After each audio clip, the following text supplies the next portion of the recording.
પછી તમારો અવાજ આ બાજુમાં બી ના જાય તો ગાંધીનગર કઈ રીતના પહોંચશે? વાડીવાળા નેતા ત્યાંથી જુએ છે. સૌપ્રથમ આ સ્ટેજ પર જેટલા પણ લોકો છે જ્યાં ઊભા છે ત્યાં પોતાની જગ્યા લઈને બેસી જાય. આ બાજુ પણ જેટલા સ્ટેજ પર ઊભા છે અને આમાં જે મીડિયા વાળા હોય એ લોકો ઊભા રહે, એના સિવાયના બધા બેસી જાય. પાછળવાળા મારા ભાઈઓ મને દેખાતા નથી, આ બાજુ આગળથી થોડા આવતા રહો. બહેનો તમે પણ આમથી આવતા રહો. બધા મારા વડીલો પણ છે, આ બાજુથી આવતા રહો. આ બાજુના પણ બધા આ બાજુથી આવતા રહો. દેખાવા જોઈએ ભાઈ, કોનામાં કેટલો ઉત્સાહ છે મને જ ના ખબર પડે તો પછી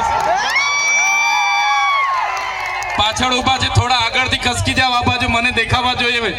હું અહીંયા જ નોકરી કરતો હતો ઉમરપાડા અને માંગરોળમાં, એટલે બધાને ઓળખું છું ભાઈ. અહીંયા મીડિયા વાળા મિત્રો સિવાય બીજા બધા થોડી જગ્યા પર પોતપોતાની જગ્યા લઈને બેસી જાઓ. સાથીઓ આ ભાઈ, ઓ ભાઈ જગ્યા પર બેસી જાઓ પ્લીઝ. પાછળ વાળાને દેખાવું જોઈએ. ઓ ભાઈ તમે મીડિયા વાળા સિવાય બીજા બેસી જાઓ. તો અહીંયા વેદેહી પેટ્રોલ પંપ છે, ત્યાં વાડીવાળા નેતા બેસીને 10 જણ અહીંયા મોકલેલા પણ છે. અને ચૈતરભાઈની સભામાં કેવો અવાજ છે, કેવો જુસ્સો છે એ ત્યાંથી જોયે છે, ત્યાંથી સાંભળે છે. એટલે બધાએ છે ને બે હાથની મુઠ્ઠી વાળીને નારાજ તો જોરથી જ મારવા પડશે ભાઈ. મારશો ને? જય આદિવાસી, જય જોહાર, જય આદિવાસી, જય જોહાર, જય કિસાન, જય કિસાન, જય જવાન, જય જવાન. ધન્યવાદ.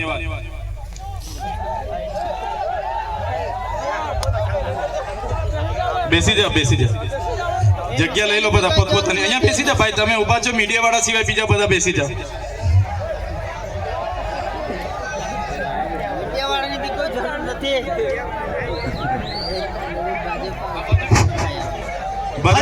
પાછળ જે વ્યક્તિઓ બેઠા છે એને નહીં દેખાતું, તમે જરા સમજી બેસી જાઓ મહેરબાની કરીને. આ તરફ પણ બંને બાજુ પાછળ લોકો ઉભા, તમારી પાછળ ઘણા લોકો ઉભા છે, બેઠા છે, એમને દેખાતો નથી. ચેતરભાઈને સાંભળવાનું છે, ચેતરભાઈને જોવાનું છે, એટલે તમે બેસી જાઓ મહેરબાની કરીને. બેસી જાઓ, બેસી જાઓ, બેસીને પણ લઈ શકાશે. બેસી જાઓ.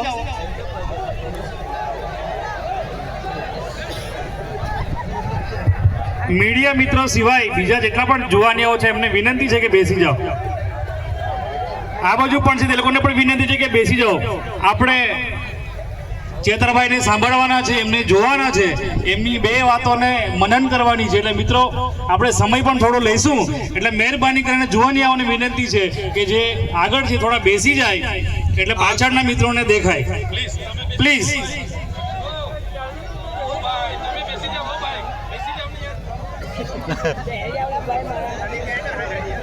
બેસી જાઓ. જે જોવાનિયા છે બેસી જાઓ પ્લીઝ. મીડિયા વાળા સિવાય બેસી જાઓ.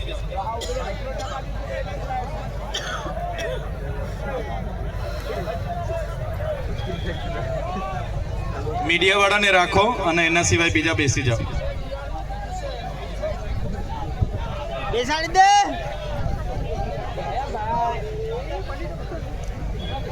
તો બધા હવે શાંતિ રાખજો અને નારા જ્યારે આવે અને તાળીઓ પાડવાનો વારો આવે તો આપણા વાડીવાળા નેતાને હમણાં એવી તાળીઓ પણ પાડજો. હો ભાઈ, વાડીવાળા નેતાને પણ બહુ તક આપી છે. હવે એમનો સમય પૂરો થયો છે, એમનો ઘડો ભરાઈ ગયો છે, એટલે એમને હવે રજા આપવાની છે. આજના ગુજરાત જોડો જનસભામાં મંચસ્થ ઉપસ્થિત દક્ષિણ ઝોનના ઇન્ચાર્જ એવા રામભાઈ ધડુક, સુરત જિલ્લા આમ આદમી પાર્ટીના પ્રમુખ એવા કેતનભાઈ પટેલ, માંગરોળ વિધાનસભાના પ્રભારી એવા સ્નેહલભાઈ વસાવા, સાથે ઉમરપાડા તાલુકાના પ્રમુખ એવા રણજીતભાઈ, માંગરોળ તાલુકા પ્રમુખ એવા શિરીષભાઈ, સાથે આમ આદમી પાર્ટીના ડેડિયાપાડાના નર્મદા જિલ્લાના ઉપપ્રમુખ એવા દેવેન્દ્રભાઈ, જનરલ સેક્રેટરી એવા દયારામભાઈ, માંડવીથી અહીંયા ઉપસ્થિત થયેલા બેન શ્રી સાયનાબેન, રુસ્તમભાઈ, વ્યારાથી પધારેલા જીમીભાઈ, અખિલભાઈ અને મંચસ્થ તમામ મહાનુભાવો સાથે આજુબાજુના ગામોમાંથી મોટી સંખ્યામાં પધારેલા મારા પિતા તુલ્ય વડીલો, મારા માતા તુલ્ય મારી માતાઓ, મારી બહેનો અને મારા યુવાન મિત્રો બધાને ચૈતર વસાવાના જોહાર કરું છું. સૌને મારા નમન કરું છું. સાથીઓ, તમે જોતા હશો કે 30 વર્ષ સુધી ભારતીય જનતા પાર્ટીને આપણે તક આપી અને આજે ભારતીય જનતા પાર્ટીના નેતાઓ જ્યારે આદિવાસી માટે બોલવાનું થાય, એસસી માટે બોલવાનું આવે, ઓબીસી માટે કંઈ અવાજ ઉઠાવવાની વાત હોય કે માઇનોરિટી માટે કંઈ વાત મૂકવાની હોય તો કોઈ પણ નેતા આજે બહાર આવવા માટે તૈયાર નથી, બોલવા માટે તૈયાર નથી. આ નેતાઓને એમની ટિકિટની પડેલી છે. ત્યારે આજે ઉપસ્થિત મારા તમામ વર્ગના વડીલો અને માતા બહેનોને કહેવા માંગુ છું, હવે કોઈના સંબંધ, હવે કોઈની શરમ રાખવાની નથી. આવનારી ચૂંટણીમાં તમારે બધાએ ઝંપલાવવાનું છે અને એ લોકોને સત્તામાંથી તમારે બધાએ દૂર કરી દેવાનું છે. તમે જ રાજકારણથી દૂર ભાગતા રહેશો, તમે જાહેર જીવનમાં આવવાથી શરમાશો. તમને થશે કે હું તો ગરીબ છું, આદિવાસી છું, મારી પાસે પૈસા નથી, ભાજપના નેતાઓ બહુ માલદાર છે, મેં કઈ રીતના લડું, મેં એમની સામે પહોંચી ના વળું. તો આ તમારી સામે ચૈતર વસાવા છે, એમને જોઈ લો. ચૈતર વસાવા તમારા જેવા જ એક સામાન્ય પરિવારમાંથી આવે છે. મારા પરિવારમાં કોઈ રાજનીતિમાં નહોતું. હું ઉમરપાડા તાલુકામાં ગ્રામ સેવક અને વિસ્તરણ અધિકારી તરીકે નોકરી કરતો હતો અને ત્યારે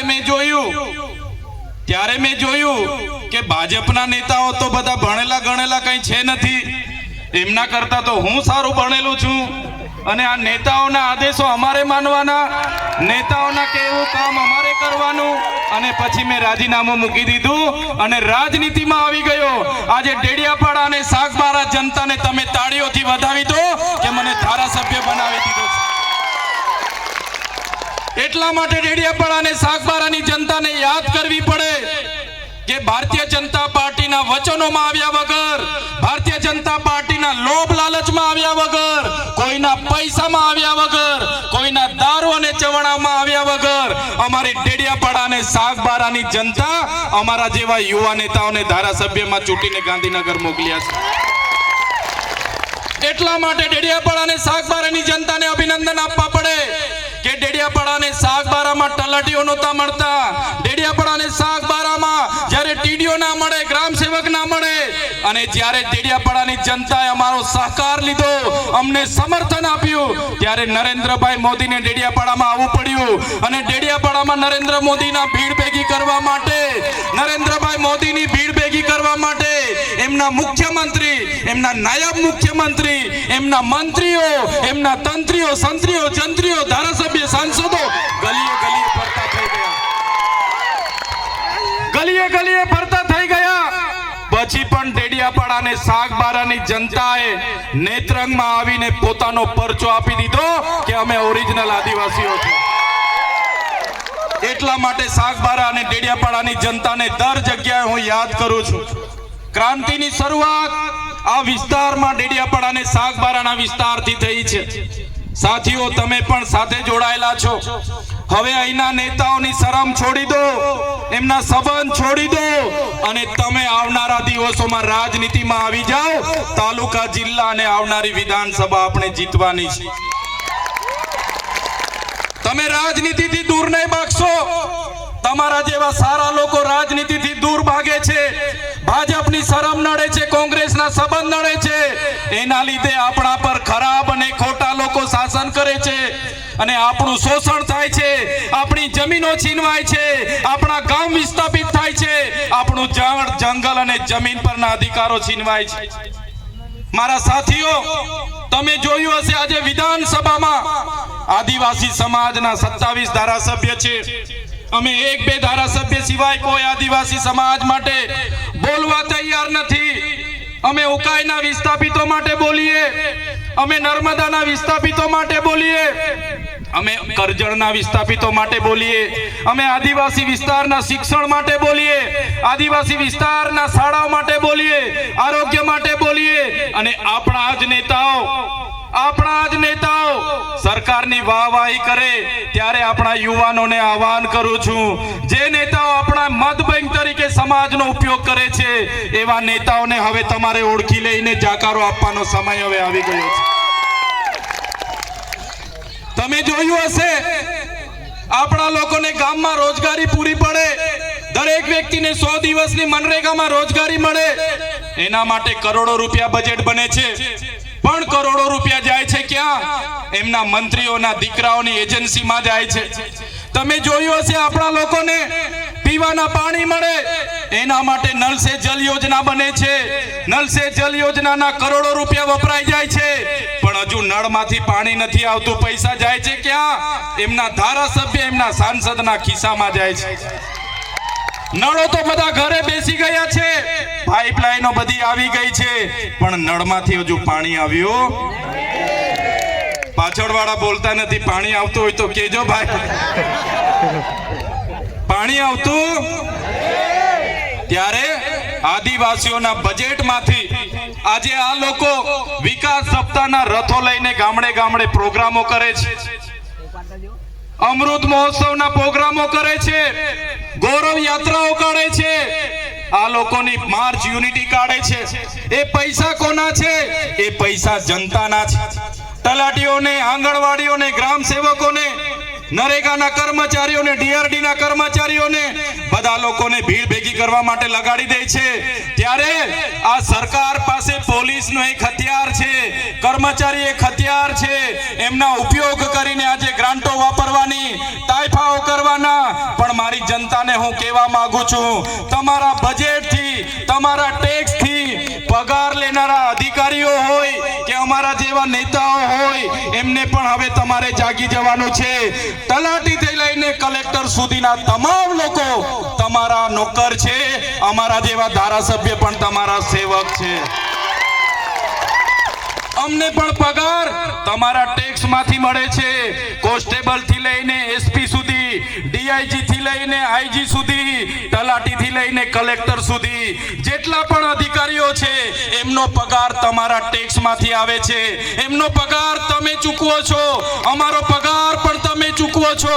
જેટલા પણ અધિકારીઓ છે એ તમામ અધિકારીઓ તમારા સાહેબ નથી, એ તમારા નોકર છે, નોકર.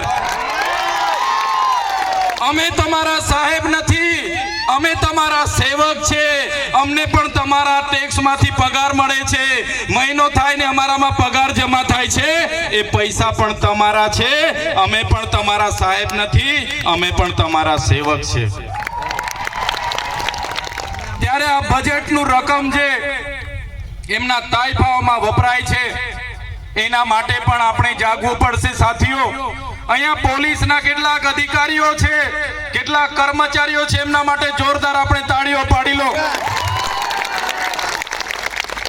પણ કેટલાક પોલીસ અધિકારીઓ એવા પણ છે જે અહીંના ધારાસભ્યના ઈશારે, અહીંના સાંસદના ઈશારે, એમના કેટલાક ગૃહમંત્રીના ઈશારે અમારા લોકોને ખોટી રીતે હેરાન કરે છે.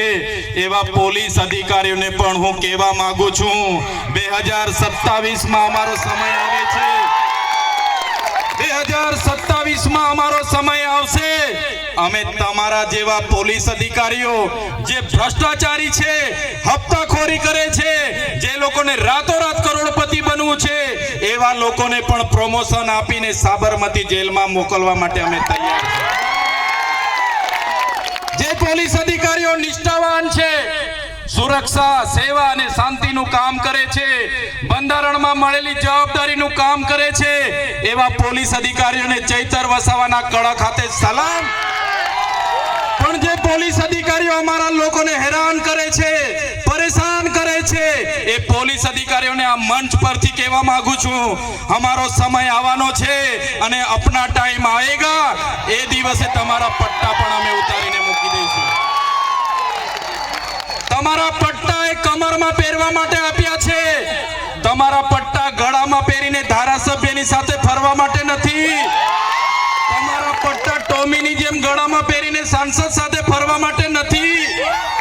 જો જેટલા લોકો ટોમી બનીને ગળામાં પટ્ટા પહેરીને ફરે છે, પોલીસ અધિકારીઓ પણ કાન ખોલીને સાંભળી લે, 2027માં તમારી ફાઇલો પણ ખુલવાની છે.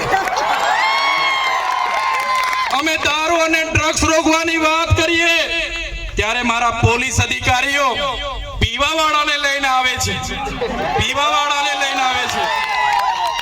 બસ પીવાવાળાને લઈને આવે છે તો બુટલેગરોને કોણ લાવશે? તમારો કાકો. તમને પીવાવાળા દેખાય છે ને વેચવાવાળા દેખાતા નથી.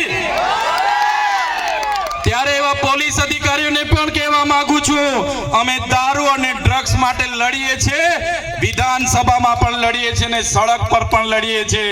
જે લોકો હપ્તાઓ સાથે જોડાયેલા હશે, ડ્રગ પેડલરો સાથે જોડાયેલા હશે,